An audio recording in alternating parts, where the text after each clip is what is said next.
The NHL Draft Lottery is tonight, and the Penguins look poised to get a top 10 pick in the 2025 NHL Draft. Pat and I are going to preview the Draft Lottery, plus discuss Sidney Crosby going back to the World Championships right after this.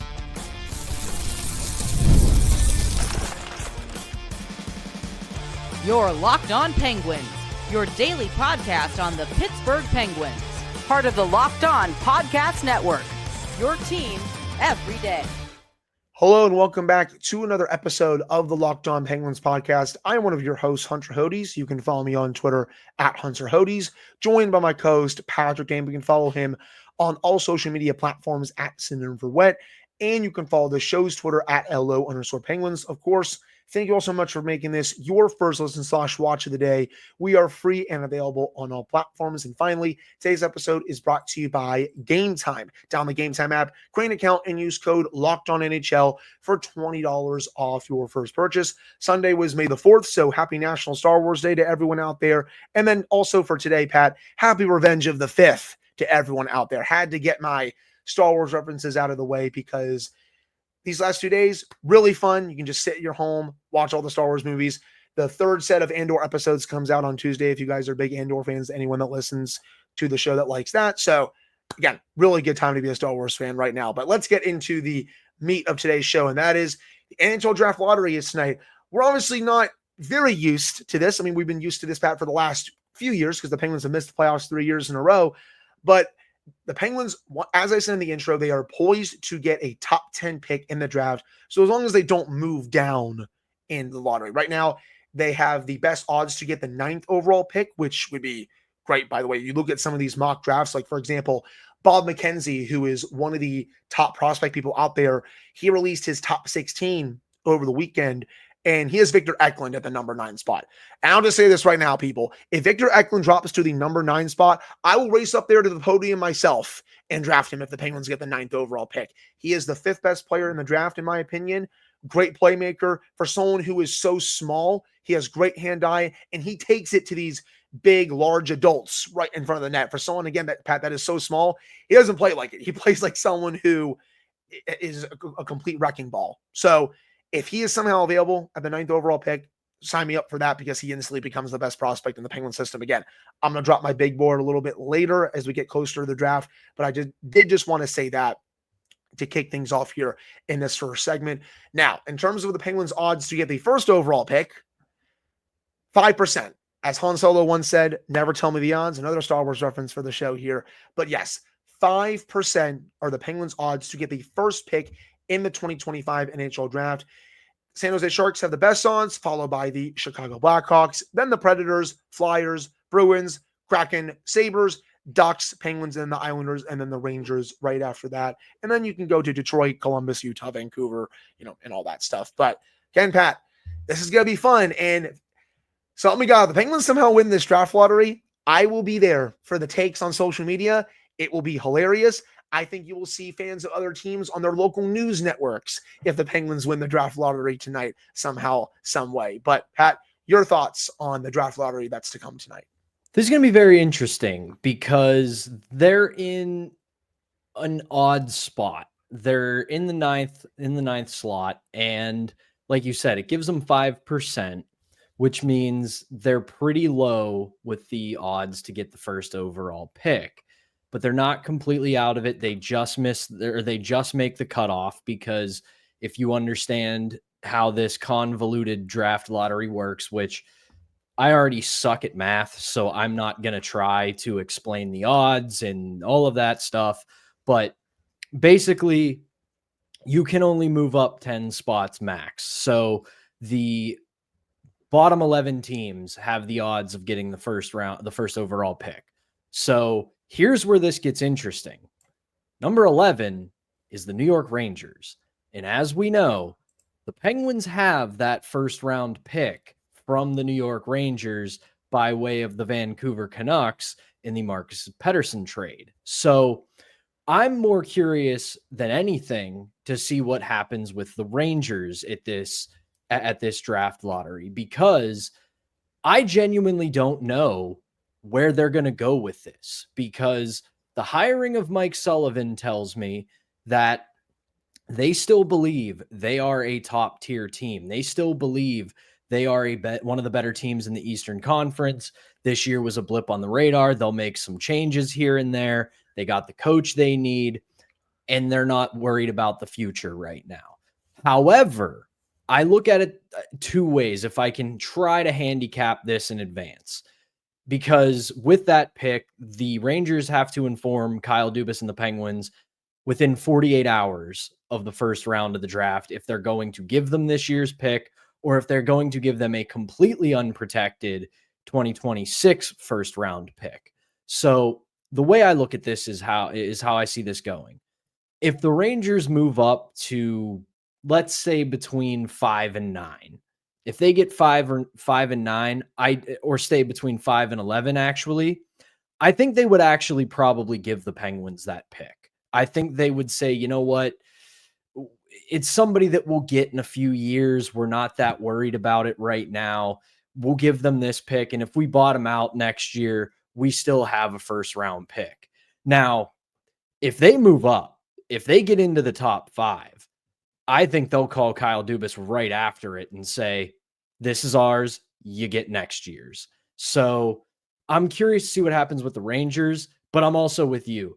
If the Penguins somehow defy the odds, if they somehow move up into the top 5, the top 3, or in a great, perfect world, they get the first overall pick, oh, buddy, I may just call off of work because I am going to need to see all of the meltdowns across all of social media, all of local media, and everywhere else that's going to talk about how, oh, here goes the NHL again, helping the Pittsburgh Penguins. But I do think at the end of the day, we should realistically temper expectations here.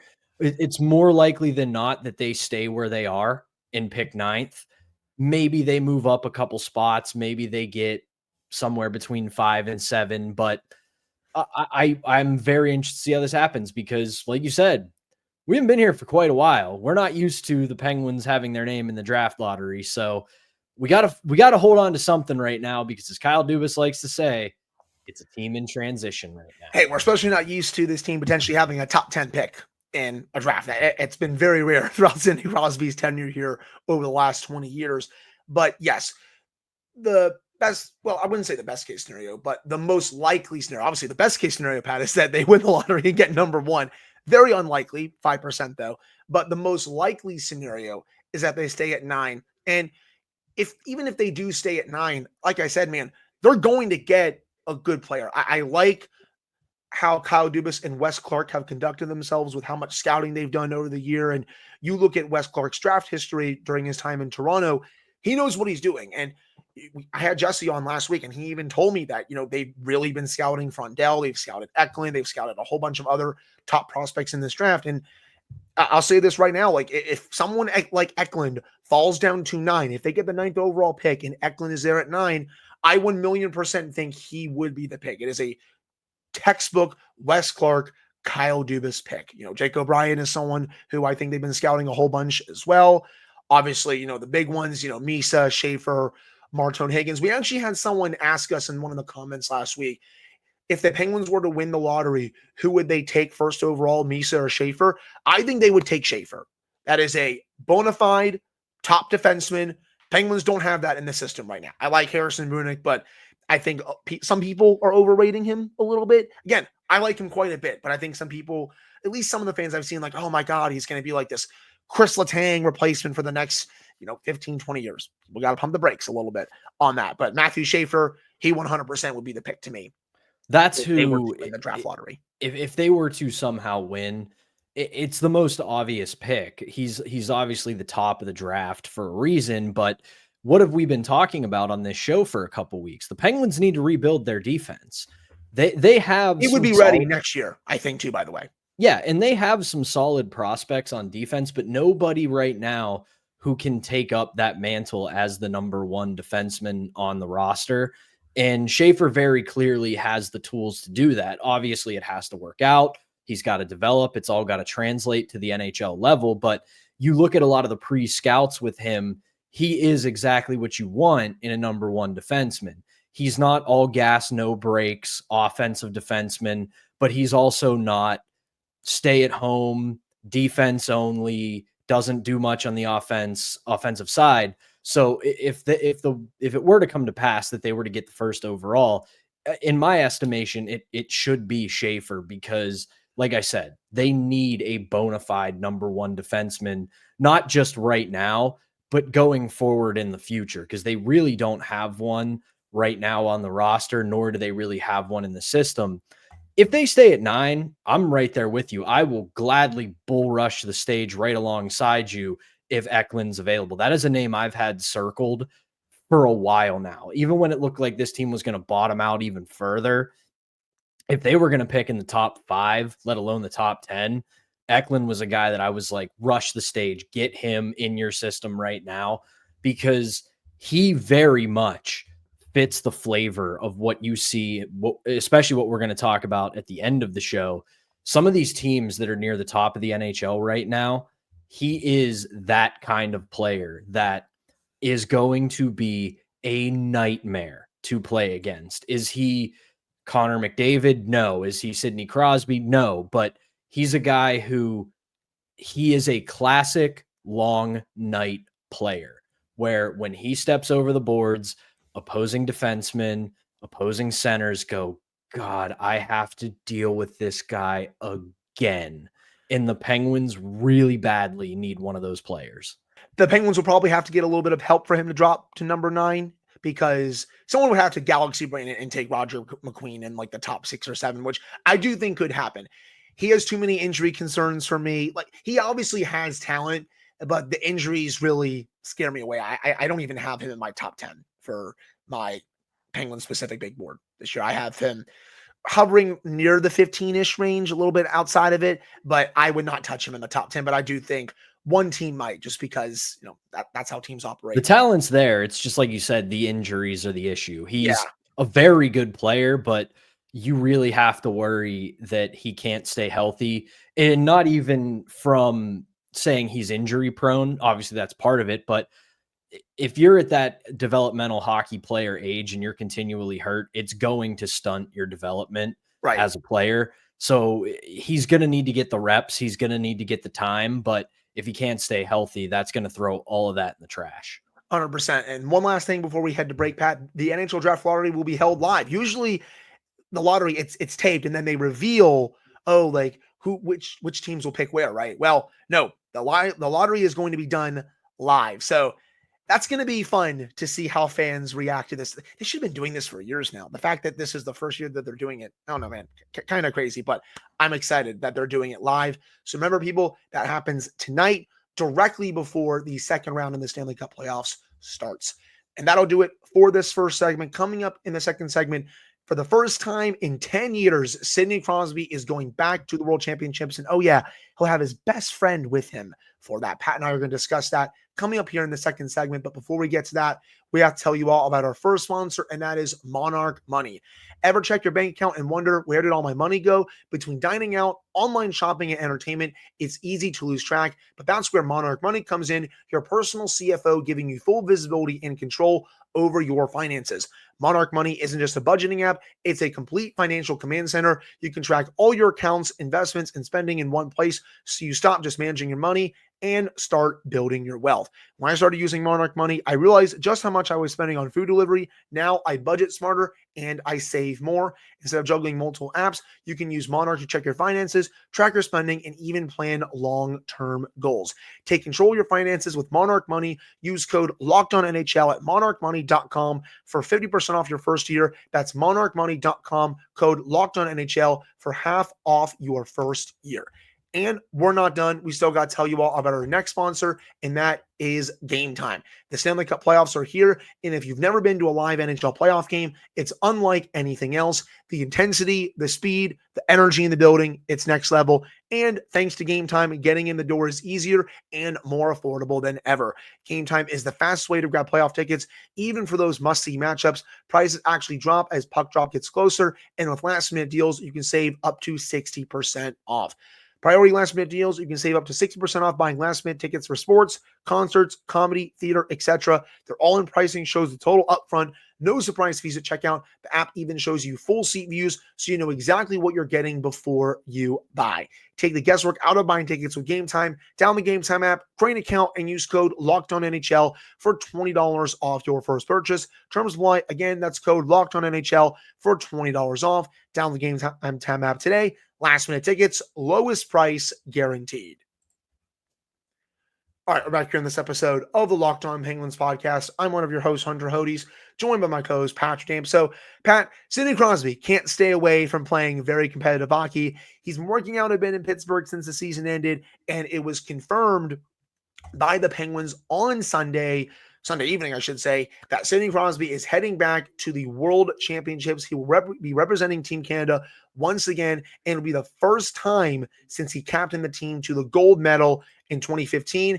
And his best friend is going to be joining him, Nathan MacKinnon. The Colorado Avalanche were eliminated in 7 crazy games against the Dallas Stars. We'll touch on that a little bit later in the show when we make our second round Stanley Cup playoff predictions. But he will have his best friend there. And I just have to get this out of the way. I was listening to Elliot Friedman on 32 Thoughts this morning. Buddy, we don't need to talk about Sidney Crosby to Colorado and all that now that they got eliminated. Stop it. Don't even bring it up. He's not going anywhere. Everyone in the hockey media stratosphere needs to stop bringing it up. I saw it on Spittin' Chicklets over the weekend. I saw a clip circulating on Twitter. We really have got to stop this nonsense. It's not news. It's never been news unless Sidney Crosby somehow goes out there and says, hey, I want out. He's never said that. I don't think he's ever going to. But hey, congratulations to Sid. He's going to Team Canada, and I'm excited to see what he can do. Same here. And yeah, I'm 100% with you on that. I saw the same thing from Chicklets with John Butchergrass, who decided to talk about how he should go to the Habs for some reason because it was his favorite team as a child. And well, I mean, if we're just going to do that with every single superstar, then I guess if the Leafs decide to underperform here against the Florida Panthers, then Austin Matthews should just go to Utah because his favorite team was the Coyotes growing up. So it's so dumb. But yeah, there is one thing about this that I think it was pretty obvious that Crosby was going to do this because he kept working out. He kept himself in Pittsburgh. He was working with a lot of the injured players who were rehabbing at the end of the year.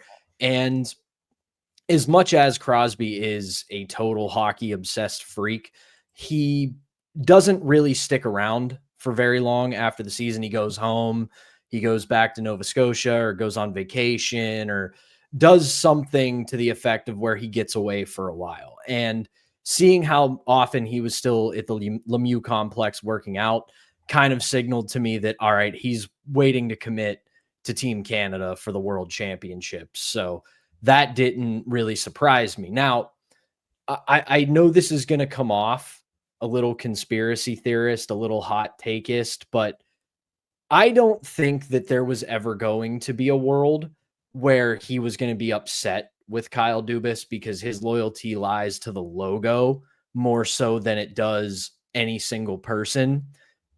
And with Kyle Dubas being the GM of Team Canada at the World Championships, now just a week removed from the dismissal of Mike Sullivan, who, as we know, Sidney Crosby is extremely loyal to, is an extremely big fan. I do think if Crosby would have said no to going to the World Championships, it would kick off a pretty tough media cycle for the Penguins because you have your president of hockey operations running Team Canada. Crosby is still one of the best Canadian hockey players on the planet, and he says no to going to the World Championships. That would have kicked off a lot of people saying, ooh, maybe Crosby isn't happy with Kyle Dubas. Maybe Sidney Crosby wasn't exactly thrilled about the decision to get rid of Mike Sullivan. So now I think, if nothing else, it puts that to rest. It puts to rest any of there's friction between Crosby and the front office. He's not happy with Kyle Dubas. That's all put to bed now because he's going to go to the World Championships. He's going to continue to be Sidney Crosby. And I'm sure over the next few weeks, we're going to talk about him just lying complete waste to this tournament. And guess who's the GM of Team Canada at the World Championships, Pat? Oh, Kyle Dubas. So you have that as well. The World Championships will take place in Denmark and Sweden from May 9th until May 25th. And this will be the third time that he has represented Team Canada at the World Championships. Again, 2015 and in 2006. Canada is scheduled throughout the World Championships here. On May 10th, they'll play Slovenia. May 11th, they'll play Latvia. May 13th, they'll play France. May 15th against Austria. The 17th against Slovakia. May 19th against Finland. And then May 20th against Sweden. So that's the schedule for Team Canada. And again, I wish Sidney Crosby the best of luck. He usually plays very well at the World Championships. Well, I mean, he plays very well every time he puts the C on for Team Canada, and I think it's going to be no different here. Also curious to see who else goes to Team Canada with Crosby and McKinnon. But again, people, May 9th until May 25th are the World Championships. Do you really have anything else to add about this? I mean, listen, I know it is two completely different situations, two completely different eras, but if you remember how absolutely dominant Sidney Crosby was between 2015 and 2017, it kicked off at the World Championships. The Penguins lose to the Rangers in the first round. He goes to the World Championships, does a hell of a job with them. They come back the next season. Obviously, they have the coaching change. Crosby scores, I think it was 80 points from the time Sullivan was hired to the time they got to the playoffs. He was absolutely electric in the 2016 Stanley Cup playoffs, follows it up with another great season in 16-17, another great playoff in 17. Oh, and between that, there was also the World Cup of Hockey, where he was easily the best player on the ice. So, yeah, I know these are two different scenarios and two different areas, and a lot of time has passed, but I've said before on the show, history may not repeat itself, but it certainly does rhyme.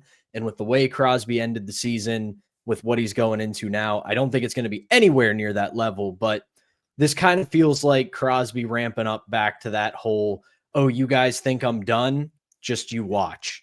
And him and McKinnon, they're going to have something to prove, especially with the way the Avalanche lost in the first round, because that was a total heartbreaker. And with that, that'll do it for the second segment. Coming up to end the show, we're going to recap these two crazy Game 7s that we saw over the weekend and make our picks for the second round of the Stanley Cup playoffs.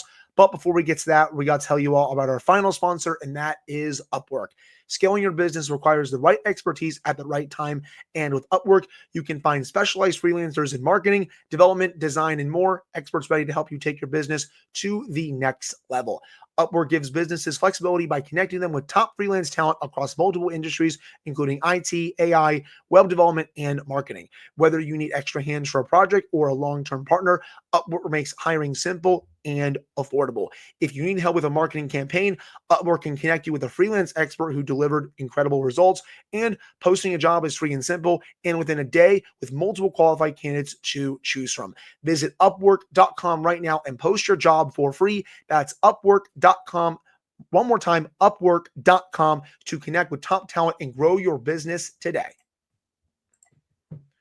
All right, we're back here in this episode of the Locked On Penguins podcast. I'm one of your hosts, Hunter Hodes, joined by my co-host, Patrick Dame. So, Pat, two outstanding Game 7s this past weekend. Colorado, they take a 2-0 lead in the third period. It looked like, oh, Nathan McKinnon is an assassin. They're going to move on. I'm going to get that series prediction right. I had the Avalanche in 6, but I was like, okay, I think I'm going to get Avalanche in 7, though, so I'll take it. And then Mikko Rantanen decided to happen and delivered a gigantic FU to his former team. We're not going to say that word on this podcast because we like to be at least PG-13 on the show. But that was one of the biggest screw you performances I have ever seen in an elimination game. He gets the Stars on the board, makes it 2-1. He ties the game later 2-2. Wyatt Johnston makes it 3-3. And then, oh yeah, he delivers it for good measure for a hat trick and has some words for his former team as he's going to the bench. He put up 11 points in the final 3 games of the series. Hey, Joe Sakic, maybe don't trade Mikko Rantanen next time and decide to be cheap about it, man. Just me. I don't know. I wouldn't have traded him, brother, but that's just the way I see it. That is a awful loss for the Avalanche. I felt like for a good chunk of this series, they were a bit better, but the Stars, man, they got some stones with a makeshift right side of their defense. They were able to do just enough to advance. Jake Ottinger was once again fantastic. and they will move on to play the Winnipeg Jets, who also had an even crazier comeback over the weekend. Down 3-1 with 2 minutes left. They score to make it 3-2. The Blues are 1.6 seconds away from advancing to the second round. They give up a tying goal, and then they lose in double overtime. I'll say this, Pat.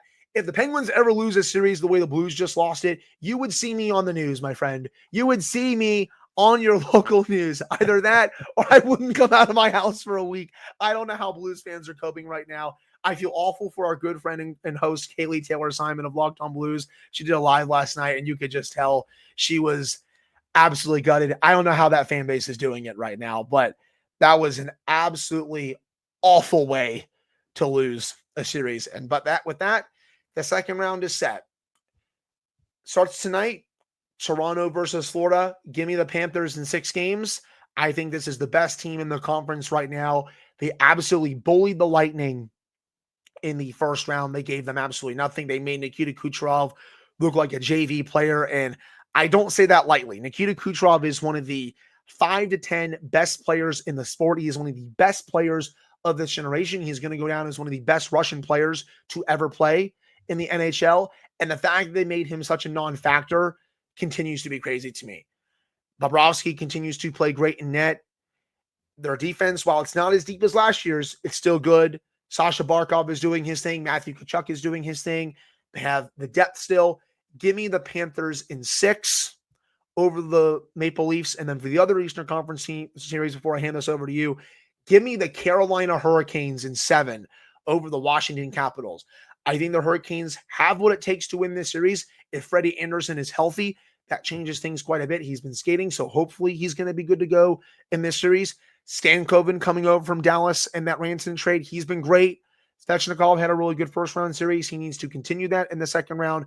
Sebastian Aho was really good in the first round, but they also really need Jacob Slavin to continue to play like one of the top defensemen in the league. They have a style that can really frustrate you, and with how stingy they are in their own end, I think they will defend just enough and get just enough scoring as well to move on over the Washington Capitals. So in the East, I will go Panthers in 6, and I will go Hurricanes in 7. This is tough for me because I'm in an ESPN bracket challenge with a bunch of my friends, and my Stanley Cup pick was the Maple Leafs. And that was contingent upon the Lightning getting through the first round. And I am still stunned at how badly the Panthers beat up on the Lightning. I didn't think it was impossible, obviously. The Panthers are the Panthers. They're one of the best teams in the league, but it really felt like everything was lining up for the Lightning. I am still stunned that they won that series in 5. So I am, despite having my picks locked in on ESPN, I'm just watching it fall apart in real time because I can't take the Toronto Maple Leafs over the Panthers. The Panthers just did way too much. Don't be a flaker. Take the Leafs. But listen, again, if we're analyzing the here and now, I had them playing the Lightning. They're not playing the Lightning now. They're playing the Panthers, and the Panthers are the better team. But I think that is going to be a closer series than people think, and it's going to go 7, and the Panthers are going to take it. Now, as for Carolina, Washington, yeah, the Caps beat Montreal, but they gave them a scare. It was 5 games, but it was a scare. And I think the wheels are wobbling a little bit in Washington. Give me the Hurricanes in 6. I think the Hurricanes are going to be the better team in this one, and we are going to get a Carolina, Florida Eastern Conference final. I have that conference final as well. And with that, if we do get it, I will take the Panthers to win that series, by the way, and go back to the Stanley Cup final. I still think right now they are pound for pound when they play up to their potential, which they have been all playoffs long so far. This is the top team in the Eastern Conference. Now, shifting gears to the West, Vegas, Edmonton. Give me Vegas in 7. I saw what they did to Edmonton a couple years ago. I understand the Oilers are a bit deeper now. I know it's very much Connor and Leon against the world. I am still not going to trust Cal Pickard to beat the Vegas Golden Knights in a 7-game series. I know Aiden Hill was a bit shaky in the first round against Minnesota. I think he can bounce back a little bit in this series. And I also do think Jack Eichel and Mark Stone have a bit more to give. They answer the call in the elimination game in Game 6, and I think they're going to carry that momentum into this series. Eichel has developed into a very good two-way player. It's going to be obviously very tough to shut down both McDavid and Draisaitl, but he's going to do everything it takes. Mark Stone is the same way. I like William Karlsson also in this series. Also, Shea Theodore, Alex Pietrangelo.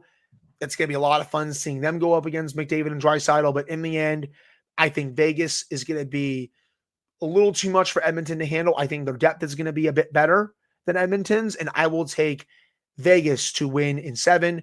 For Dallas, Winnipeg, I will take the Stars in 7. It looks like, hopefully, they might get back Robertson and Heiskanen, which is going to be massive, 2 of their best players.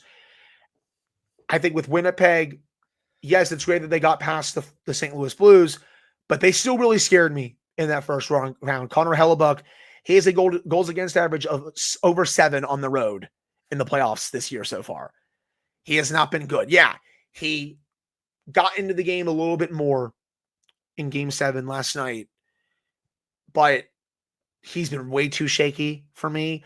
I had a take early in the playoffs, and I still think it holds true now that I am scared to death of him starting for Team USA in the Olympics next year if he's going to continue to play like this. The Jets are going to give them a fight, and I wouldn't be necessarily surprised if they won this series, but I'm going to take the Stars by a hair, but especially because of Jake Ottinger. He has been tremendous in the playoffs so far. Give me the Stars in 7 hard-fought games. This is going to be a very difficult series for me to talk about, but let me say this. The Jets, they bought their goaltender a stay of execution. He can rewrite his story in this round. If he bounces back, I think he can fight back against a lot of the narratives against him because, yeah, he got into the game late in Game 7. I will say, because I have been saying this about Hellebuck, I think there was maybe 1 or 2 games where, yeah, it was Connor Hellebuck's problem. But for a lot of that series, for a lot of the moments where they got their scares from St. Louis, it was a full team meltdown. It wasn't Connor Hellebuck just throwing out a great effort by Winnipeg because he couldn't make a save. It was everybody in front of him failing and then him failing as well.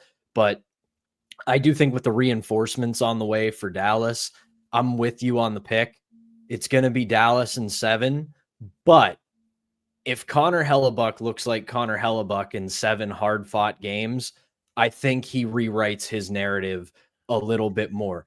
Now I save this for last because this is going to be my hot take. I'm taking Vegas against the Edmonton Oilers, but I am taking Vegas in 5 because here's why. I don't think Edmonton beat LA as much as LA beat LA. As soon as they challenged that goal and gave up that power play goal to Edmonton to lose a lead and to fall into a deficit, they never recovered. Yeah, Edmonton played well. I'm not going to take that away from them. I don't think they played poorly. You can't say they did, but they ended up being the beneficiaries of a team that just went, oh my God, we can't do it. We can't beat this team. In Vegas, some of their best players haven't really arrived yet. And I think it's a much deeper team than Edmonton. And no disrespect to McDavid and Draisaitl, but they're about to find out what it's playing against a really deep, really talented team. And I think Vegas is going to smack them around in 5. Well, let's see if you get old takes exposed on that. I'm not going to say Vegas in 5 just because, I don't know. I feel like that might be a little too disrespectful to Connor and Leon just because of the way they're playing right now. And again, it's very much them against the world. Evan Bouchard has also been really good in the playoffs so far too. But I think they're going to give Vegas a hell of a fight. Again, this is a very much a coin flip series to me. But in the end, I am going to take Vegas with their depth. And also, I do think they have the better goaltender. I'm not trusting Cal Pickard in a 7-game series to beat Vegas, but hey, maybe I could get old takes exposed on that as well. But those are our picks for the second round of the Stanley Cup playoffs. And with that, that will do it for today's episode of the Locked On Penguins podcast. Thank you all so much for taking the time to listen to / watch this one. We'll be back with another show for you all on Tuesday to recap the draft lottery and continue our season in review series. And then Wednesday, we'll have another season in review. We'll continue that throughout the offseason. We'll have the Wednesday episode up for you all pretty early because Wednesday, I'm going down to my school, Virginia Tech, to watch Metallica play at Lane Stadium, a once in a lifetime concert. For those that maybe don't know, Metallica's Enter Sandman is Virginia Tech football's entrance when they come out of the tunnel. And this is going to be one heck of an atmosphere. I am so stoked to go down there, but don't worry. We will have an episode posted for you all very early in the day on Wednesday. And then again, we'll have episodes for Thursday and Friday too. So for Patrick Damp, I am Hunter Hodes. Thank you all so much for tuning in. We really appreciate it. We'll be back on Tuesday.